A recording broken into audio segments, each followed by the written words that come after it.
안녕하세요. 저는 중소기업에 다니는 평범한 시청자 통장입니다. 네, 월급만으로 한계를 느껴서 재테크를 좀 해볼까 싶어서 종잣돈을 지금 모으고 있는데요. 부동산이든 주식이든 종잣돈이 있어야 수익이 날 테니까요. 근데 제 월급이 280만 원입니다. 항상 작가님께서 1억은 모아야 된다. 1억부터 모아야 부자 될 수 있다. 이런 말씀을 하시는데 도대체 어떤 걸 줄여야 할지 모르겠습니다.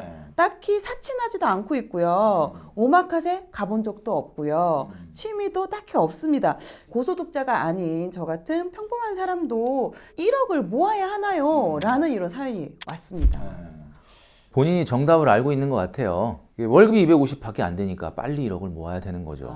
야, 그럼 뭐 1억만 모으면 모든 게 그냥 다 끝나냐? 뭐 약간 이런 느낌이 드는데 진짜 다 끝납니다. 제가 얘기하는 거는 1억이 있느냐 없느냐가 중요한 게 아니라 내가 지금 내 손으로 내 힘으로 모으고 있느냐가 중요하다는 거예요. 태도를 얘기하는 거예요. 옛날에 이런 책 있었죠. 아침형 인간. 아침에 일찍 일어나면 막 성공한다, 열풍이 불어갖고 막 다 새벽같이 일어나고 막 그랬는데 그 책을 잘못 읽으신 거예요. 그 책은 아침에 일찍 일어나면 성공한다라는 내용이 아니고 성공한 사람들을 만나보니 다 아침에 일찍 일어날 정도의 삶에 대한 태도가 확실하더라. 1억 정도를 모으려고 애를 쓰는 태도를 유지한다면 그것은 성공으로 갈 수 있는 지름길이 열린다. 이런 뜻입니다. 하나를 보면 열을 안다. 삶에 대한 태도가 중요하다라는 것처럼 재테크에서는 돈에 대한 태도가 중요하니까 20대든 30대든 40대, 50대도 마찬가지예요. 1억 모으기 정도를 할 수 있는 정도의 어떤 저축에 집중을 하고 있다면 그분은 절대 재테크 실패 안 한다 라는 내용이 담겨 있는 겁니다. 280인데 그러면 구체적으로 어떤 방법으로 저축을 할 거냐. 지금 이분이 오마카세도 한 번도 가본 적이 없다 그랬잖아. 가셔야 돼요. 가라고요? 네, 돈을 모은 다음에 보상으로 가셔라. 예를 들면 이런 거죠. 올해 1,500만 원을 딱 모으고 성공하는 날 수고한 날을 위해서 뭐 50만 원 정도는 보상을 해라. 한우 오마카세를 가시든지 아니면 뭐 필요한 걸 사시든지 셀프 리워드가 들어있는 저축을 하시라는 거예요. 우리가 산에 올라갈 때도 중간에 경치 좋은 곳에서 사진도 좀 찍고 뭐 이러다가 올라가는 거지. 그걸 뭐 계속 안 쉬고 올라가는 건 아니잖아요. 오마카세를 아무 이유도 없이 가는 것은 안 되겠지만 고생한 나한테 보상 차원에서 가는 것은 좀 필요하다. 얼마를 어떤 방법으로 모을까를 말씀드릴까요? 네, 좋습니다. 어떻게 하느냐? 95만 원으로 시작을 하세요. 100만 원도 안 되는 돈이라니까 딱 1년에 10만 원만 증액을 하는 거야. 자, 그러면 내년에 105를 하는 거야. 솔직히 이 정도는 할 수 있잖아. 100만 원 증액이 아니잖아요. 그 다음에 또 10만 원 증액을 하는 거야. 7년을 딱 가면 1억 2천이 되는데 여기서 하나 우리가 기억해야 될 건 일반 정기적금으로는 안 되고요. 청년 도약계좌가 들어가야 됩니다. 청년 도약계좌 70만 원에 일반 정기적금 25만 원 해서 95만 원으로 시작을 하고 내년에 10만 원 정기적금 증액을 하고 7년 딱 가면 1억 2천이 되거든요. 1억은 재투자를 하시고 500은 자랑스럽게 유럽 여행을 떠나라.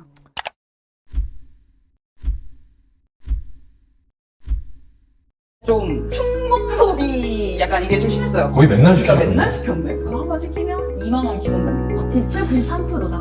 카드값이 일단 100만 원이 나와요. 그리고 나서 변하는 가격. 기가 막힙니다. 저축 퍼센테이지. 절반을 모으시는 거 아니에요? 저는 저축을 하려면 막 가계부를 막 다 쓰고 해야 되는 줄 알았는데 필요 없어. 안 해도 괜찮다는 거예요. 가계부 따위 필요 없어요. 그리고 그냥 자동화하면 된다고 하셔서 돈은 그 모으는 결과만 보면 돼요.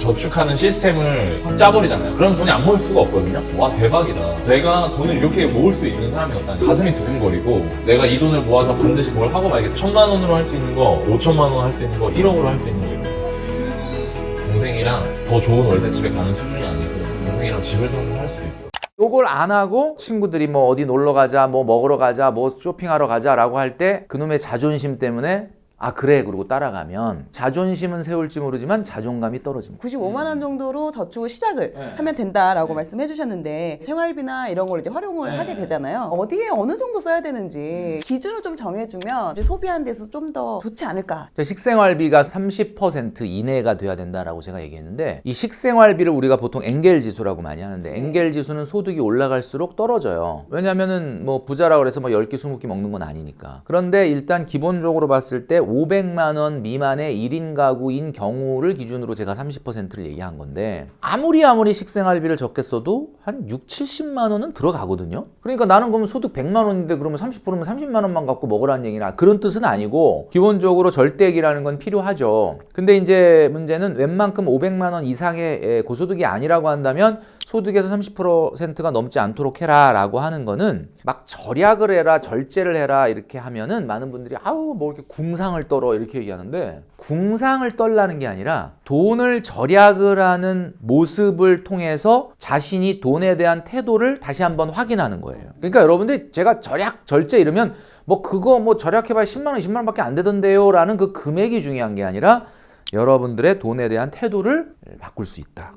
이 세상에는 두 가지 종류의 사람이 있습니다. 첫 번째는 뭐냐? 저축을 하고 남는 돈을 쓰는 사람. 두 번째는 뭐냐? 돈을 쓰고 남으면 저축하겠다라는 사람. 만약에 여러분이 후자라면 돈을 어디다 좀 아껴 써가지고 이렇게 좀 쓰고 나서 혹시 95만 원이 남으면 지금 멘토님이 얘기한 7년 만에 현재화폐 가치로 1억 만들고도 500만 원 남는 그거 한번 해보자 이렇게 얘기를 하는데, 그게 아니고 내가 먼저 저축을 하고 그리고 남는 돈으로 쓰자라고 하면 사실은 소비 관리는 별로 중요하지가 않아요. 제가 첫 월급을 90년대 후반에 155만 원 받았다. 그것도 재형저축 40만 원 떼고 나온 거거든요. 받은 월급에 124만 원을 저축했어요. 31만 원으로 생활이 됐기 때문에 124를 저축한 게 아니고 124를 하고 그냥 31만 원으로 살아보자 해서 31만 원을 쓴 거예요. 그때는 스마트폰도 없었고 인터넷도 없었고 택배도 없었고 배달도 없었고 놀토도 없었고, 그러니까 충분히 저는 가능했거든요. 여러분이 선저축으로 바꾸신다면 사실 그 소비 관리는 크게 문제가 안 됩니다. 두 번째가 좀 전에 말씀드렸던 증액저축 마인드. 우리가 뭐 피트니스 센터 가서 무슨 운동을 할 때마다 오늘 이거 30회 했다 그럼 내일도 또 30회 그 다음 날도 30회 하지는 않잖아요.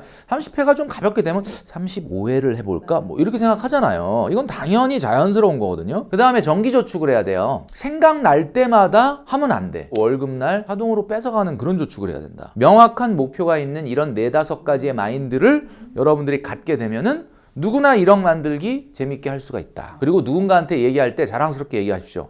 넌 적금 얼마 넣냐? 뭐 얼마 넣는지 내가 비밀인데 하여튼 난 1억 모으기 하고 있어. 이렇게 얘기를 하시라는 거죠. 자존감이 확 올라가죠.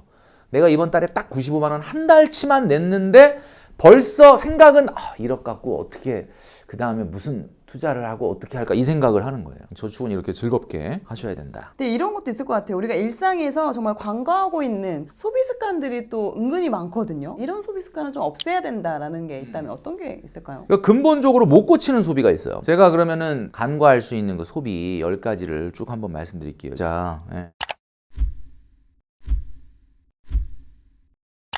5위는 이제부터 좀 무거워지고 있는데 월소득의 10% 이내로 문화레저비를 써야 됩니다. PT, 요가, 필라테스 같은 걸 많이 하니까 돈이 좀 많이 나가는 거. 4위는 월소득의 30% 이상 식생활비를 쓰지 마라. 아까 말씀드렸던 그 내용이고. 3위는 이게 또 중요해요. 주거비인데 말 그대로 그냥 코스트예요. 사라지는 거예요. 소득의 15%입니다. 그럼 300이면은 45만 45만 원밖에 안 되는데? 여러분이 월급이 300인데 월세가 한 60, 70이야. 몸은 편해질지 모르지만 나는 몸이 힘들고 말지 마음이 불편한 걸 싫어하는 사람이에요. 여러분 어떠십니까? 저는요 몸이 조금 그냥 힘들고 피곤하면 뭐 잠도 잘 오고 더 그게 낫지, 마음이 불편해. 내가 누웠는데 내가 300 월급인데 60, 70월 잠이 옵니까? 저는 안 오거든요. 나만 그러나 이거? 어려울 때는 어려움에 맞춰주는 게 맞는 거거든요. 내가 사업을 하는데 사업이 너무 안 돼. 힘들어. 매달 같이 골프 치는 친구가 있었어. 근데 그 친구가 전화 와. 야 이번 달에 어떻게 갈까? 그랬는데 친구야 나 지금 사업이 좀 어려워서 당분간 골프 못 칠 것 같아. 이렇게 얘기해야 이게 자존감이 올라가는 거지. 그놈의 자존심 때문에 알았어 언제 갈까? 따라가면 자존감 확 떨어집니다. 자존심 세우는 것 때문에. 그래서 한 달에 주거비용 15%, 사실 25%도 난 사실 좀 불만이긴 해. 근데 이제 워낙 요즘 뭐 주거비용이 높다 보니까 요거 이내로 맞추시는 것이 좋다. 이런 경우는 어떨까요? 직주근접이긴 하지만 그 왔다 갔다 하는 시간을 내가 좀 소득을 높이는데 좀 이렇게 집중을 한다거나 이렇게 활용을 한다면? 그거 뭐 당연히 훌륭하죠. 왜 회사 근처로 이사 갔어? 그랬더니 월세가 한 50만 원 비싼데 내가 그 시간 세이브해갖고 통번역으로 주말에 아르바이트를 해서 소득을 한 100만 원 봅니다. 훌륭하죠. 근데 이유도 없이 직주근접을 해놓고 왜 이렇게 월세 비싼 데로 갔어? 그랬더니 시간 세이브 하려고요. 그래서 시간 세이브해서 뭐 하려고? 그랬더니 자려고요. 이게 뭐냐 이게 도대체. 쉬려고요. 이건 안 된다. 자, 2위는 바로 연소득의 5% 이상 여행 경비로 쓰면 안 된다. 연소득의 5%면 월 소득에는 60%인데 300만 원 번다 그러면 180만 원이 1년에 여행 경비인가. 그래 180만 원이 여행 경비다 그러면 많은 분들이 괜찮네 라고 생각하지만 그거는 한 번 여행을 얘기하는 게 아니라 1년 내내 여행 경비. 여름 휴가에 2박 3일로 어디 간다든지 뭐 이런 거 다 모아서 여행 경비가 월 소득의 60%, 연 소득에는 5% 이내가 돼야 된다. 자, 대망의 1위입니다. 이게 뭐 가장 압도적으로 굉장히 중요한 건데 자기 소득의 6개월 이상 되는 차를 타지 말아라. 300이면은 1800 1800 이죠. 이내로. 이 얘기 듣고 또 어떤 분들은 300만 원으로 잘 그냥 대중교통 이용하다가 아유 그 멘토님이 그러는데 그 6개월만큼 차를 사래 그래가지고 갑자기 또 캐스퍼나 레이 같은 걸 또 뽑으시는 분들이 있는데 여러분 수도권이라면 광역시라면 월소득 450 이내는 차 안 뽑는 게 맞습니다. 직장인들 2030들이 가장 많이 뽑은 차가 올해 소렌토라고 합니다. 9월까지 판매량이 6만 1000대 정도 되는데 SUV 중에서 뭐 굉장히 대형차도 아니면서 예쁘고 상당히 실용적인 자동차인데 가격이 3,965만 원이에요. 이게 월급이 200, 250인 사람은 아예 차 살 생각을 안 해. 근데 350으로 딱 올라가는 순간 어깨가 들썩들썩합니다. 벤츠, BMW는 조금 너무 무리가 있고 그러니까 소렌토 딱이다. 양심상 1000만 원 어디서 긁어 모아가지고 내고 나머지 돈을 60개월 할부 끊는 거야. 그럼 할부금이 얼마 나오냐면요. 49만 8천 원 나옵니다. 자, 50만 원이 그냥 나가요. 자, 그럼 그걸로 끝나느냐? 끝나지 않습니다. 4천만 원짜리 차는 5년간 탄다고 봤을 때 한 달에 1%씩 감가가 돼요. 1%면 40만 원이죠? 자, 그럼 할부금 50만 원에 감가 40만 원에 이것만 해도 90만 원이지. 그럼 그것만 있냐? 주유비, 주차비, 세차비, 수리비, 대리비, 발렛비, 세금, 보험료, 통행료, 과태료 뭐 이런 거 이거 다 더하면 146만 원 정도 나옵니다. 월 평균. 냉정하게 놓고 보면 할부금을 다 내도 차가 내 재산이 안 된다고 봤을 때는 한 달에 146만 원 소비하는 거예요. 그러면 어떻게 되는 거야? 월급이 150 되는 거야, 그날로. 괜찮아요? 괜찮으시면 하시고 지금 말씀드린 10가지만 여러분들이 안 할 수 있는 용기를 낸다면 이게 당연히 안 해야 되는 건데 1억 모으기 저축은 그냥 저절로 된다. 지금까지 말씀하셨던 부분을 저희가 좀 잘 정리를 해서 요약본을 저희가 고정 댓글에 올려놓도록 하겠습니다. 그래서 나는 지금 어떤 소비를 하고 있는지 내가 과소비를 하고 있지는 않은지 좀 체크해 보시는데 활용을 하면 좋을 것 같습니다. 네, 고정 댓글 확인해 주세요. 어떻게 보면 요즘 같은 경우는 아무래도 돈을 쓰는, 그러니까 소비하기에 참 좋은 환경이 너무나 잘 갖춰졌기 때문에 이러한 환경 속에서 내 돈을 지키는 게 어떻게 보면 예전보다 더 마음을 단단하게 잡아야 되는 그런 또 분위기가 아닌가 싶은 생각도 좀 듭니다. 옛날에 그 이솝우화에 개미와 그 배짱이가 있었잖아요. 개미는 열심히 겨울이 올 걸 대비해서 그때는 먹이를 못 구하니까 막 땀 흘려서 먹이를 모으지 않습니까? 그때 배짱이가 기타를 막 치면서 야 너는 뭐 이렇게 힘들게 그러고 앉아있냐? 이렇게 얘기를 했죠. 그때 개미가 느꼈을 그 마음이 어떻겠습니까? 내가 진짜 이러고 살아야 되나? 그런데 개미는 뭘 알고 있었냐면 겨울이 온다는 걸 알고 있었죠. 그럼 배짱이는 왜 그렇게 그냥 놀고 개미 일하는데 그렇게 놀렸느냐? 배짱이도 사실은 자기의 인생을 알고 있었던 거야. 왜냐하면 배짱이라는 여러분 곤충이요. 찾아보시면 아시겠지만 여치과에 속하는 한해살이 곤충이에요. 겨울까지 살질 않아. 가을에 알 낳고 죽어요. 그리고 알로 동면을 하고 봄에 알이 깨어나서 다시 배짱이가 되는 거야. 그러니까 배짱이는 본인의 라이프 사이클상 나는 겨울을 안 나 라는 걸 잘 알고 있기 때문에 그렇게 개미를 놀렸던 거예요. 그럼 여러분 지금 여러분들을 놀리는 너 뭐 그렇게 공상밖에 열심히 주말하고 그러냐 이렇게 하는 친구분과 여러분 한번 비교해 봤을 때 그 친구분이나 여러분이나 인생에 겨울이 있을까요 없을까요? 있거든요. 개미도 배짱이도 자기 인생에 무슨 일이 생길지를 너무나 잘 알고 있는데 그 놀리시는 친구들은 자기 인생에 무슨 일이 생길지를 몰라. 개미하고 배짱이보다도 못한 상황일 수도 있다. 여러분들이 그렇게 땀 흘려서 정말 지금 내가 이렇게 아끼는 거는요 정말 결정적일 때 두 어깨 딱 펴고 마음 편안하게 생활하시기 위한 겁니다. 지금 또 최근에 이제 신간이 나왔습니다. 딱 1억만 모읍시다. 요 이제 책이 이제 나오게 됐는데 그래서 한 번 더 이렇게 모시게 됐습니다. 그 전에 책들에 비해서는 조금 그래도 속도감이 있게 나가는 것 같습니다. 지금 이제 한 달 반 정도 됐는데 4회 정도 찍었으니까 이 정도면 진짜 대단한 거다. 저도 상당히 나름대로 그래도 뭐 선전하고 있다는 생각이 들고 뭐 사실 저는 이 딱 1억만 모읍시다라는 책을 쓰면서 이게 어떤 특정 계층 그러니까 꼭 2030 같은 사회초년생만 읽어라라고 쓴 게 아니라 오히려 4050, 60 분들도 내가 마땅히 지금 어떤 투자를 해야 되지? 라고 생각하면서 어떤 좋은 아이디어나 인사이트가 없는 상태에서 그 시간을 낭비할 것이 아니라 일단은 기본적으로 저축을 하면서 투자에 대한 어떤 아이디어를 떠올려 보자. 그런 차원이기 때문에 은퇴를 앞둔 분들이라든가 이런 분들도 읽어보면 굉장히 도움이 될 거다라는 생각을 합니다.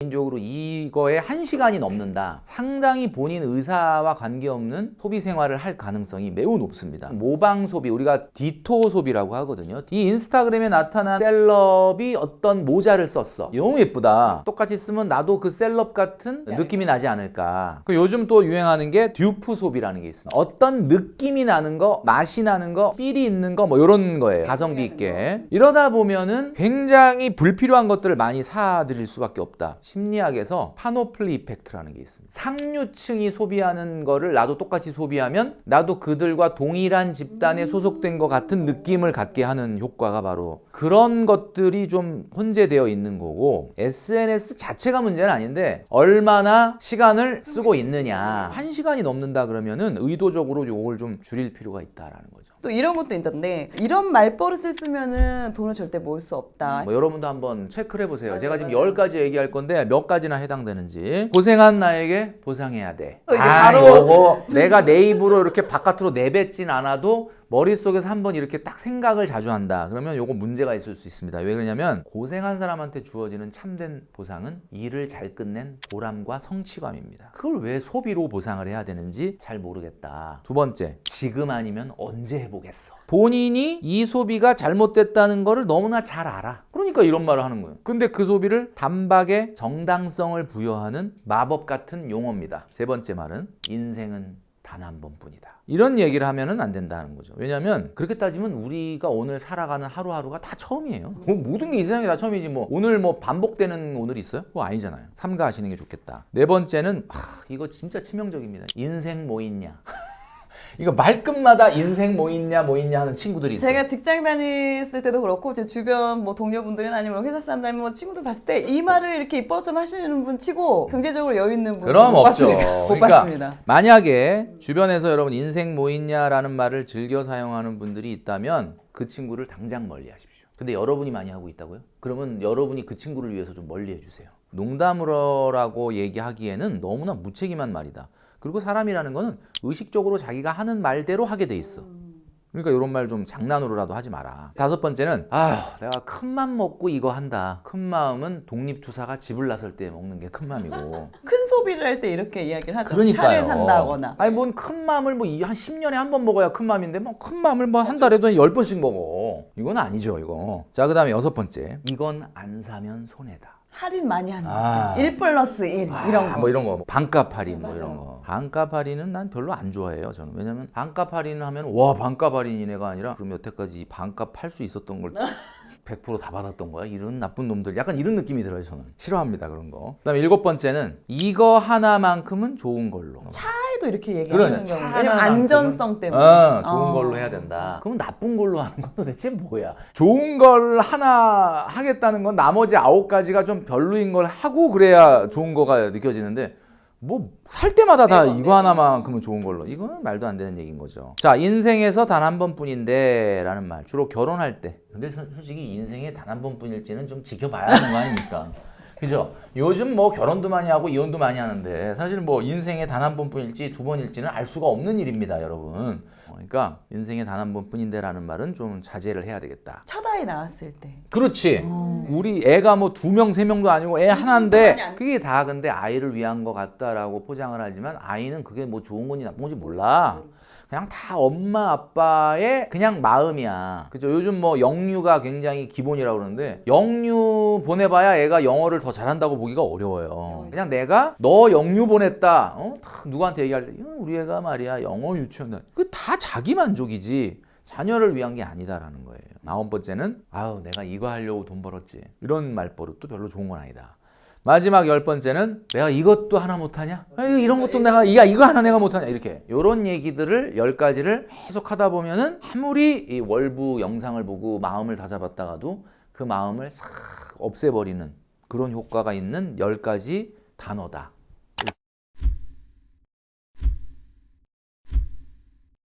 제가 20대 때 한 10년을 음. 직장을 근무를 했는데 모아놓은 돈이 하나도 없었거든요. 결혼할 때. 근데 제가 그때 당시에 그 10년이라는 시간 동안 지금 말씀하신 10가지를 다 했었어요.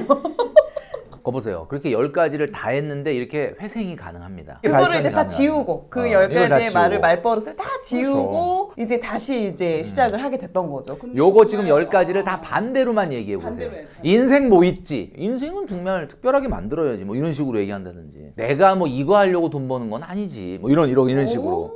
네. 거꾸로 한번 얘기를 해보면 어떨까 그런 생각입니다. 인생은 단 한 번뿐이니까 지금보다 나중이 더 중요하지. 이런 것들을 하면 좋지 않을까. 또 한때는 이런 것도 유행했어요. 막 골프, 테니스, 사이클 정말 황금 취미들이 유행을 했었는데 취미가 또 이 소비가 과연 나한테 과소비인지 아닌지를 또 알 수 있는 방법이 또 이게 책에 나왔는데 경제력 지수를 체크하는 방법이 있더라고요. 네. BMI 지수죠. BMI 지수 그러면은 체질량 지수를 알고 있죠. 그것도 물론 중요한데 제가 얘기하는 BMI 지수는 버퍼, 매스 인덱스. 버퍼라는 게 이제 약간 우리가 보면 쿠션이거든요. 약간 완충제. 내가 당장 근로소득을 그만두더라도 내가 갖고 있는 자산으로 몇 달 버틸 수 있느냐. 요게 경제력 지수예요. 분수로 얘기하자면 월 생활비 분의 순자산. 자, 그러면 어떤 분이 200만 원만 써도 너무 행복하게 잘 지내는 사람이야. 근데 이 사람이 3억이 있어. 이 사람하고 한 달에 한 700원 써야 내가 속이 시원하다. 근데 한 5억 있어. 이 사람하고 둘 중에 누가 부자냐? 그러면 우리 과거 기준으로는 아유 5억 있는 사람이 부자지. 절대적인 예. 금액. 근데 제가 얘기하는 BMI 지수로 보면 3억 있는 사람이 더 부자예요. 왜냐하면 이 사람은 3억을 가지고 200만 원을 소비한다 그러면 150개월을 버틸 수가 있어. 일 안 하고도 10년 넘게 버틸 수 있는 거죠. 500, 600 쓰는 사람은 뭐 5억이 있다 그래도 그거 뭐 10년도 못 버팁니다. 그러니까 이렇게 되니까 우리가 보통 이거 240 이상인 분은 부유층으로 봅니다. 경제활동을 멈추더라도 지금의 생활비 수준을 20년간 지속할 수 있는. 그럼 대단한 거. 그럼 부자죠. 120 넘는다. 10년 넘게. 그럼 나름대로 부유층이고요. 60에서 120 사이다 그러면 중산층인데 이거를 개월수를 늘리려면은 내가 일단 돈을 많이 돈이 많거나 생활비를 줄이거나 두 가지 다 돼야 되는 거야. 근데 중요한 건 이거죠. 아무리 가진 것을 많이 늘려도 내 생활비가 더 빨리 커지면 경제력 지수는 계속 떨어질 수밖에 없는 거예요. 돈을 많이 버는 것도 중요하지만은 불필요한 소비를 안 하고도 행복할 수 있는 사람이 돼야 된다. 작년에 막 이렇게 그런 황금 취미들을 시작했다가 최근 들어서 내가 그때 좀 무리했구나 이렇게 후회하는 분들이 좀 있으신가요? 많죠. 예. 많아요. 골프가 한동안 코로나 때 유행이었고 그 다음에 또 테니스가 한동안 또 유행이다가 최근에는 야, 돈 드는 건 좀 하지 말자 이러면서 러닝이 또 유행이거든요. 근데 러닝이 유행인데 이 러닝이 또 여러분이 몰라서 그렇지 러닝의 세계로 들어가면 이게 또 돈이 많이 들어요. 꽤 있습니다 이거 장비가. 러닝화 가지고도 또 러닝의 그레이드가 있고 옷도 그렇고요. 장비가 또 은근히 또 있더라고요. 그래서 중요한 게 러닝을 하는 분들의 첫 번째로 넘어야 될 산이 5km 달리기. 6개월을 1년을 해도 5km 못 뛰는 사람이 많아요. 그래서 이제 전문 마라토너에게 물어봤답니다. 그래서 전문 마라토너가 뭐라냐. 5km기가 안 되시면 방법이 하나 있다. 10km를 뛰어라. 5km를 뛰겠다고 마음을 딱 먹으면 우리 머릿속에 뇌가 5km로 세팅이 되는 거예요. 준비가. 그러니까 5km를 못 뛰는 거죠. 10km를 뛴다라고 생각을 하고 뛰면은 10km가 된다. 그러니까 우리가 1억 모으기라는 것도 그런 거예요. 그럼 뭐 5천 모아보고 나서 1억 모으면 안 돼요. 뭐 이렇게 얘기하는데 1억 모으기에 도전해야 어떻게 빚 맞아서 5천이라도 되는 거죠. 여러분들의 의지가 그만큼 중요하다. 취미는 다른 거 없습니다. 문화레저비는 안 쓰면 그게 고수입니다. 어쩔 수 없이 쓴다면 10% 넘지 않게 통제해라. 그것만 지켜주시면 되는 거예요. 또 이전에 나온 영상에서도 그 월급은 다 네 게 아니야 이런 말씀 하셨잖아요. 근데 저는 그게 되게 임팩트가 있었거든요. 월급은 공금이죠. 여러분의 월급이 왜 여러분 돈이 아니냐. 최근에 우리 동네에 또 치킨집이 생겼습니다. 치킨집이 생겨서 될까 싶었는데 그냥 주문이 막 폭주를 하고 그냥 막 사장님이 싱글벙글 그냥 하루 종일 치킨을 튀기는 거예요. 밤에 10시에 문 닫고 청소하고 얼마나 힘들겠어. 그러고 나서 딱 허리를 펴고 아우 오늘 너무 많이 힘들었다. 근데 그분은 과연 장부에다가 오늘 얼마 팔았고 A가 얼마 나가고 B가 얼마 나가고 비용이 얼마 나가고 원자재 재료값이 얼마 나가서 얼마가 수익 이거 적을까요? 안 적을까요? 안 적습니다. 왜 안 적냐? 피곤하니까. 두 번째, 피곤하지 않아도 안 적어. 왜? 내 거니까. 다 내 돈인데 뭐 내가 왜 적어? 어차피 돈 남으면 내가 가져오면 되고 뭐 없으면 꼬라 박으면 되지. 이렇게 다 자기 거라고 생각하고 공금의식이 없으니까 안 적는 거예요. 그럼 어느 순간 오픈빨이 다 지나가고 장사가 안 되기 시작하면 이제 이게 내가 뭐가 문제가 있는 거지? 잠깐만, 과거엔 뭐가 많이 팔렸는데 지금은 뭐가 덜 팔리는 거지? 적어놓은 게 없으니까 몰라. 그러다가 서서히 장사가 안 되는 거예요. 근데 만약에 이 치킨집 사장님이 자기 돈으로 오픈을 하지 않고 투자자 3명한테 1억씩 받아갖고 투자를 받아서 치킨집을 오픈했다면 하루 종일 치킨 튀기고 나서 저녁에 장부에 적어야 됩니까? 안 적어야 됩니까? 적어야죠. 보고를 해야 되니까. 아니, 투자자가 맨날 눈이 시퍼렇게 뜨고 야, 오늘 매출 어떻게 됐어? 그러니까 그걸 적는단 말이에요. 그럼 여러분, 이 첫 번째 사장님과 두 번째 사장님의 가장 큰 차이가 뭐냐? 첫 번째 사장님은 다 자기 돈이라고 생각하고 안 적는. 두 번째 사장님은 투자자가 있으니까 투자자한테 보고도 해야 되고 하니까 적었단 말이죠. 그러면 여러분 월급은 투자자 없습니까? 여러분 5년 후에 여러분, 10년 후에 여러분, 20년 후에 여러분이라는 미래의 여러분이 투자자야. 여러분한테 투자한 거야. 그러면 여러분의 월급을 여러분이 관리하고 있다는 이유만으로 여러분이 맘대로 하면 안 되고 적어서 보고를 해야죠. 5년 후에나 10년 후에나 20년 후에 나도 눈을 시퍼렇게 뜨고 쳐다보고 있는데 월급은 공금입니다. 그래서 가계부를 적어야 돼요. 이제 뭐 연말연시도 됐겠다. 올해 못 적었다면 내년엔 또 가계부도 한번 적어보자. 왜? 이게 투자자가 있는 엄연한 공금이니까. 개미가 왜 겨울 대비해서 그렇게 먹이를 오늘 안 먹고 뭐 얻으랬느냐. 겨울에 먹어야 될 미래에 내가 있다라는 걸 아니까. 개미도 알아요, 여러분. 곤충도 이 미래를 대비하는데 그걸 안 한다 그러면은 내가 지금 내 돈 벌어갖고 다 쓴다. 한 푼도 안 남긴다. 이거는 공금 유용이죠. 30세에 취업을 하게 되면 60세까지 받는다라고 하면 월급은 딱 360번 받으면 끝나는 거예요. 그러니까 엄연히 한계가 있는 소득이라는 거죠.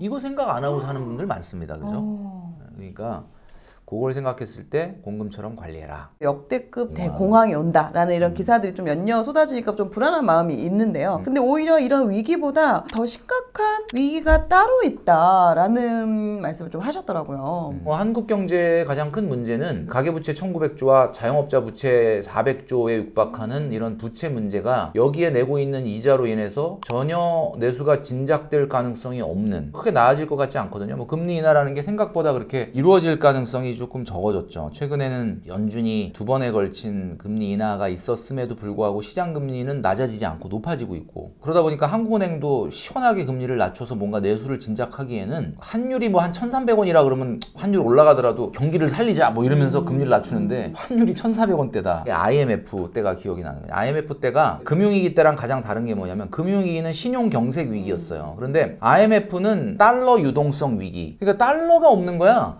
어떡하지? 그 달러를 구해야 돼. 그러니까 달러를 1,500원, 1,600원, 1,700원 막 환율이 2,000원까지 올라가는데 최근에 나타난 모습이 약간 그런 모습들이죠. 물론 뭐 그런 단계까지는 안 갈 거라고 저는 보지만 그런 것들이 막 새록새록 옛날 생각이 떠오르는 거. 뭐 환율이 1,400원이야? 막 이러면서. 위기는 위기인데 만성질환이라는 위기가 더 우리한테 크게 다가오는 거는 개구리를 이렇게 세숫대야에다가 담궈 놓은 다음에 뜨거운 물을 확 부으면 개구리가 깜짝 놀래갖고 도망 나가잖아요. 그래서 살아요. 근데 미지근한 물을 조금씩 부으면 이게 이상한데 좀 이렇게 물이 좀 뜨거워지는 거, 뜨뜻해지는 것 같은데 나가야 되는데 이러다가 못 나가고 죽는다는 얘기가 있지 않습니까?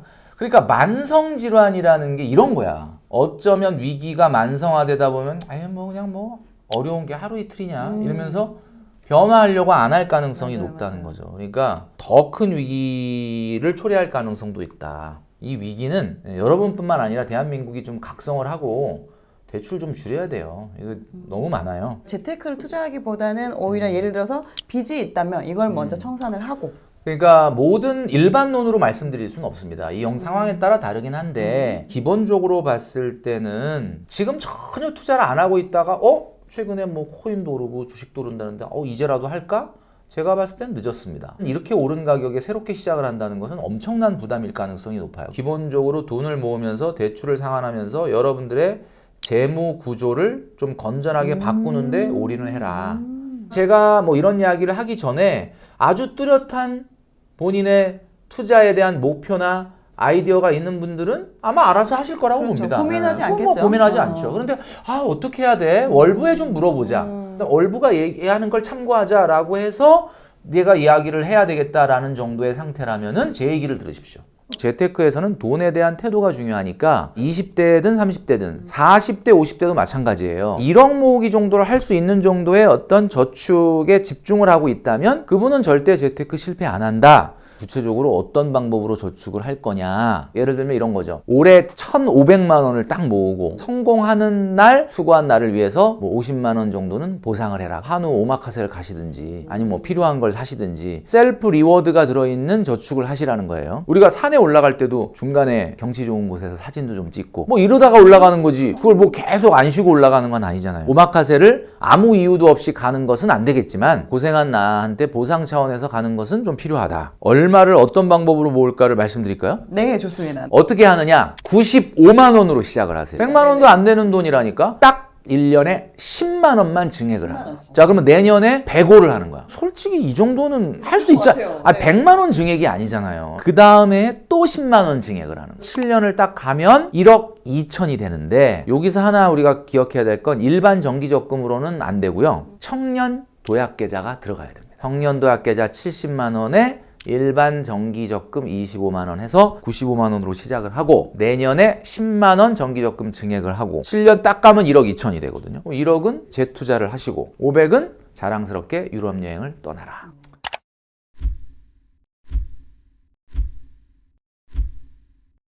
요걸 안 하고 친구들이 뭐 어디 놀러 가자, 뭐 먹으러 가자, 뭐 쇼핑하러 가자라고 할 때 그놈의 자존심 때문에 아 그래 그러고 따라가면 자존심은 세울지 모르지만 자존감이 떨어집니다. 95만 원 정도로 저축을 시작을 하면 된다라고 말씀해 주셨는데 생활비나 이런 걸 이제 활용을 하게 되잖아요. 어디에 어느 정도 써야 되는지 기준을 좀 정해주면 이제 소비하는 데서 좀 더 좋지 않을까. 식생활비가 30% 이내가 돼야 된다라고 제가 얘기했는데 이 식생활비를 우리가 보통 엔겔 지수라고 많이 하는데 엔겔 지수는 소득이 올라갈수록 떨어져요. 왜냐면은 뭐 부자라고 그래서 뭐 10끼 20끼 먹는 건 아니니까. 그런데 일단 기본적으로 봤을 때 500만 원 미만의 1인 가구인 경우를 기준으로 제가 30%를 얘기한 건데 아무리 식생활비를 적게 써도 한 6, 70만 원은 들어가거든요. 그러니까 나는 그러면 소득 100만 원인데 그러면 30%면 30만 원만 갖고 먹으라는 얘기나 그런 뜻은 아니고 기본적으로 절대액이라는 건 필요하죠. 근데 이제 문제는 웬만큼 500만 원 이상의 고소득이 아니라고 한다면 소득에서 30%가 넘지 않도록 해라 라고 하는 거는 막 절약을 해라 절제를 해라 이렇게 하면은 많은 분들이 아우 뭐 이렇게 궁상을 떨어 이렇게 얘기하는데 궁상을 떨라는 게 아니라 돈을 절약을 하는 모습을 통해서 자신이 돈에 대한 태도를 다시 한번 확인하는 거예요. 그러니까 여러분들 제가 절약 절제 이러면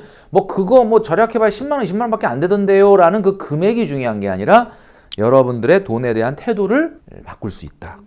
이 세상에는 두 가지 종류의 사람이 있습니다. 첫 번째는 뭐냐? 저축을 하고 남는 돈을 쓰는 사람. 두 번째는 뭐냐? 돈을 쓰고 남으면 저축하겠다라는 사람. 만약에 여러분 후자라면 돈을 어디다 좀 아껴 써가지고 이렇게 좀 쓰고 나서 혹시 95만 원이 남으면 지금 멘토님이 얘기한 7년 만에 현재화폐 가치로 1억 만들고도 500만 원 남는 그거 한번 해보자 이렇게 얘기를 하는데 그게 아니고 내가 먼저 저축을 하고 그리고 남는 돈으로 쓰자라고 하면 사실은 소비 관리는 별로 중요하지가 않아요. 제가 첫 월급을 90년대 후반에 155만 원 받았다. 그것도 재형저축 40만 원 떼고 나온 거거든요. 받은 월급에 124만 원을 저축했어요. 31만 원으로 생활이 됐기 때문에 124를 저축한 게 아니고 124를 하고 그냥 31만 원으로 살아보자 해서 31만 원을 쓴 거예요. 그때는 스마트폰도 없었고 인터넷도 없었고 택배도 없었고 배달도 없었고 놀토도 없었고 그러니까 충분히 저는 가능했거든요. 여러분이 선저축으로 바꾸신다면 사실 그 소비 관리는 크게 문제가 안 됩니다. 두 번째가 좀 전에 말씀드렸던 증액저축 마인드. 우리가 뭐 피트니스 센터 가서 무슨 운동을 할 때마다 오늘 이거 30회 했다. 그럼 내일도 또 30회 그 다음 날도 30회 하지는 않잖아요. 30회가 좀 가볍게 되면 35회를 해볼까? 뭐 이렇게 생각하잖아요. 이건 당연히 자연스러운 거거든요. 그 다음에 정기저축을 해야 돼요. 생각날 때마다 하면 안 돼. 월급날 자동으로 뺏어가는 그런 저축을 해야 된다. 명확한 목표가 있는 이런 4-5가지의 마인드를 여러분들이 갖게 되면은 누구나 1억 만들기 재밌게 할 수가 있다. 그리고 누군가한테 얘기할 때 자랑스럽게 얘기하십시오. 넌 적금 얼마 넣냐? 뭐 얼마 넣는지 내가 비밀인데 하여튼 난 1억 모으기 하고 있어. 이렇게 얘기를 하시라는 거죠. 자존감이 확 올라가죠. 내가 이번 달에 딱 95만 원 한 달치만 냈는데 벌써 생각은 1억 갖고 어떻게 그 다음에 무슨 투자를 하고 어떻게 할까 이 생각을 하는 거예요. 저축은 이렇게 즐겁게 하셔야 된다. 저축을 집중을 해서 돈을 모을 때 저축 로드맵이나 이런 거를 좀 한번 짜보는 것도 되게 의미가 있지 않을까라는 생각이 좀 듭니다. 1억을 단박에 모으는 게 아니라 중간에 500되고 1000되고 2000되고 3000되고 뭐 이렇게 5000되고 그때마다 내가 3000을 모으면 이 3000만 원으로 뭘 할 수 있을지 5000만 원 모았을 때 이걸로 어떤 걸 할 수 있을지. 그러니까 자율성이 증가되겠죠. 선택의 폭이 늘어나는 거죠. 물론 뭐 우리가 1억 만들 때까지는 절대 목돈을 깨면 안 된다, 다른 데 쓰면 안 된다라는 게 물론 기본이긴 하지만 중간중간에 내가 어느 정도로 자율성이 확대되는지는 알아야 하면서 또 재미도 있고 또 모아갈 때 기분이 성취감. 좋고 멘탈이 유지가 될 거기 때문에 그런 걸 해보자는 차원에서 말씀드렸던 게 이제 로드맵이라는 거예요. 그런 거 없이 지도도 없이 그냥 산을 무작정 올라가면은 정상이 저기 보이기는 하는데 뭐 계속 올라가도 별로 손에 안 잡히는 그런 상황이 될 수가 있는 거죠. 3년 차쯤 되면 그 돈을 갖다가 뭐 월세 탈출, 전세 전환이 가능하다든지 4년 차쯤 되면 이 정도 7천 얼마가 모이면 부동산 갭 투자도 한번 생각해 볼 수 있다든지 5년 차가 돼서 1억이 되고 나면 그때는 뭐 결혼, 청약, 창업 이런 것들이 또 가능해진다든지 로드맵 안에 넣어 놓으면은 뭔가 내가 저축을 하는 것 자체가 의미를 좀 부여할 수가 있게 되는 거죠. 1억이라는 게 모였을 때 뭐 결혼을 할 수도 있고 창업을 할 수도 있고 청약에 계약금을 낼 수도 있고 1억 모으기 전에는 전혀 생각도 못했던 그렇죠. 일을 이렇게 해내는 분들도 있다. 평범한 월급쟁이가 이제 부자가 된다라는 거는 과연 이게 될까라는 생각이 들지만 또 뭔가 또 될 수 있지 않을까? 그게 나였으면 하는 그런 또 생각이 많이 드는데요. 네. 부자가 되신 분들이 또 주변에 많이 계실 것 같아요. 또 어떻게 보면은 또 작가님도 거기에 또 해당이 되시는데 뭐 그런- 저는 뭐 절대적인 부자는 아니지만 제가 알고 있는 우리 친구들 중엔 내가 제일 부자다. 저는 이렇게 생각해요. 오늘 제가 말씀드렸던 것처럼 부자의 기준은 50억이 있어야 된다, 100억이 있어야 된다가 아니라 여러분들이 한 달에 행복하면서 지낼 수 있는 생활비로 20년 이상을 소득이 상실되더라도 지낼 수 있는 순자산이 있으면 여러분은 이미 부자다. 여러분도 월급을 받아서 충분히 부자가 될 수가 있습니다. 그런데 두 가지를 동시에 하셔야 돼요. 가진 것도 늘리면서 내가 작은 돈으로도 생활할 수 있다는 것을 증명하면 되는 건데 가진 것만 늘리려고 한다. 그러면 부자가 안 돼요. 왜냐면 아무리 가진 걸 늘려도 여러분들 원하는 거 생활비가 늘어나면 부자가 영원히 안 되는 거예요. 그렇죠. 행복이라는 거는 공식이 있어요. 원하는 것뿐에 가진 것이거든요. 가진 것은 늘리고 원하는 거는 줄여야 되는데 원하는 거는 안 줄어들거든요. 줄어든다는 거는 불가능하고 더 빨리만 안 늘어나게 하면 되는 거야. 이게 동시에 돼야 된다는 거죠. 왜냐면 여러분 10년 전의 여러분과 지금의 여러분을 비교해 봤을 때 누가 더 가진 게 많습니까? 지금이죠. 그렇죠. 그러면 여러분 분명히 10년 전보다 지금이 월등히 더 행복합니까? 또 그건 또 물어보면 아니야. 그건 또 별개야. 왜 그러냐? 가진 게 많이 늘어났는데 원하는 것도 엄청 많이 늘어난 거야. 그러니까 두 가지 동시에 해야 된다. 그래서 제가 오늘 얘기한 경제력 지수가 그래서 얘기한 거예요. 돈도 많이 벌어야 되지만 더 적은 돈으로도 행복할 수 있는 훈련이 돼야 된다. 제가 우리 와이프한테 얘기했거든요. 난 돈을 좀 많이 아껴 쓰는데 그랬더니 당신은 돈을 아껴 쓰는 게 아니다. 아예 안 쓴다.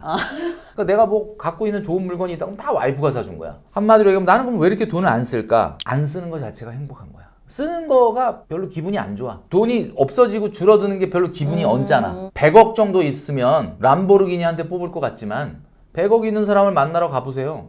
람보르기니가 없어요. 100억이나 있는데 람보르기니 왜 안 샀어? 그러면 그 사람은 람보르기니를 왜 사? 람보르기니 하면 나 95억 되는데 95억 되는 게 짜증난다 이거지. 애덤 스미스가 이런 말 했지 않습니까? 부자는 소비를 통해서 행복을 느끼는 게 아니라 부의 연속성에서 행복을 느낀다. 제 마음이 딱 그 마음이에요. 제가 부자는 아니지만 뭐가 돈이 자꾸 없어지는 게 싫어. 오늘 월부에 나와서 또 여러분들하고 이런 이야기를 나누다 보니까 저조차도 다시금 한번 돈에 대한 가치, 돈이 얼마나 소중한가. 여러분 돈을 사랑하시는지 모르겠는데 돈을 사랑해야 돼요. 사랑해야죠. 돈을 사랑한다라는 말을 우리가 어학사전에서 찾아보면은 아끼고 소중히 여긴다 이렇게 나오거든요. 그러니까 사랑하면 아끼게 돼 있는 거야. 근데 여러분 사랑을 안 하니까 자꾸 돈을 막 써서 없애는 거예요. 계속 내보내고. 돈이 미워서. 계속 내보내고. 돈을 막 미워하니까 빨리 없애자 이러고 그렇게 되는 건데 돈을 정말 사랑한다면 소중하고 아끼게 될 수밖에 없습니다. 10년에도 건강하시고 그리고 돈에 대한 가치를 계속해서 발견하는 여러분 행복한 2025년을 맞이하시기를 바라겠습니다.